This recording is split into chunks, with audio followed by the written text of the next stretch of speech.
Ce 10 septembre, la grève impacte 12 lignes urbaines.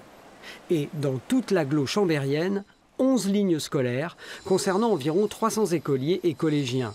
C'est justement la sous-traitance de ces lignes STAC qui est en jeu. Depuis plusieurs dizaines d'années, elle était confiée par les pouvoirs publics à leur groupe Transdev.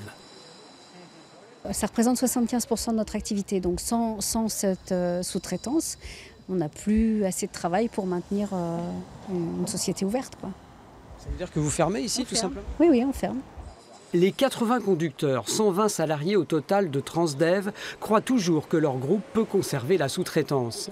Mais pour Josiane Beau, vice-présidente au transport du Grand Chambéry, l'an prochain, c'est bien Keolis, le nouveau délégataire du STAC, qui choisira ses sous-traitants.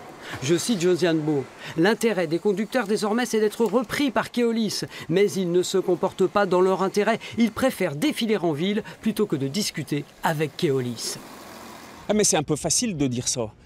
Parce que de nous dire, écoutez, mettez-vous là, on a des salariés à vous donner. Mais non, nous, on n'est pas là à brader, c'est pas la vente aux esclaves, hein. Grand Chambéry doit assumer son rôle. Et son rôle, c'est quoi? C'est de mettre de l'ordre et de répartir le travail, d'être juste. Comme le veut la loi, les sous-traitants de Keolis vont reprendre les conducteurs travaillant au moins 65% pour le STAC, c'est-à-dire 50 salariés sur 80. Salaire identique, conditions de travail à discuter individuellement.